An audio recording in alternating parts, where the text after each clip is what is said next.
Increasing learning, interest and memory with the right lifestyle. You know what's even more important than all of this though? Using your brain on a regular basis. Again, it's a matter of use it or lose it. Part of the reason that we see much of the deterioration we do in our brain is because we stop learning new things and stop subjecting ourselves to new experiences. This is a tragic mistake.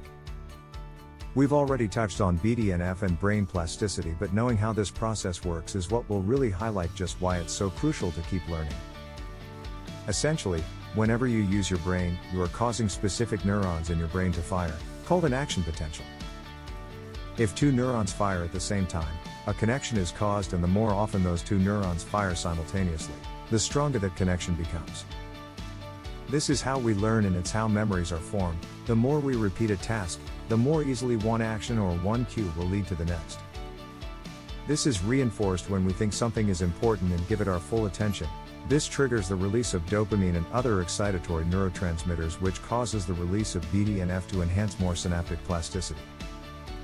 Meanwhile, when a connection isn't used, pruning can occur, which means that the connection gradually deteriorates. The more you learn and the more you keep forming new connections, the more BDNF and dopamine your brain will produce. But when you stop learning new things, you gradually lose the ability to learn them. Meanwhile, repeating the same actions and the same opinions over and over again will result in it being very hard for your brain to deviate from those set pathways. This is why it's common to see older people becoming very opinionated and very set in their ways. They've lost the ability to form new connections, but their existing connections are absolutely set in stone. Again, think about how this correlates with changes in our lifestyle. When we are younger, everything is new and we are constantly learning. The brain loves novelty. This continues when we're at university, and it continues further when we start our careers. But then we fall into a set career path and start to repeat the same tasks every day.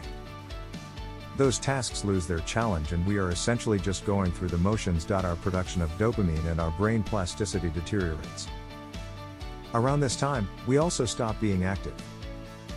Then we retire, we stop being active at all, and we spend a lot of time doing not a whole lot. We're not using our bodies, not using our brains, and pruning occurs quicker than new connections form. Thus we become forgetful and we find it harder to engage or to learn new things. The key then is to keep your brain active. Many articles and blog posts you read online will recommend things like chess and reading to this end, but in fact what's really most important is that you keep learning new things. The brain craves novelty, and the more that you can give it, the better it will remain at growing, learning and adapting. A great way to do this is actually to play computer games. The reason for this is that every computer game requires a different set of motor skills, owing to different controls, creates unique experiences and offers fresh challenges and puzzles. Online social games are even better.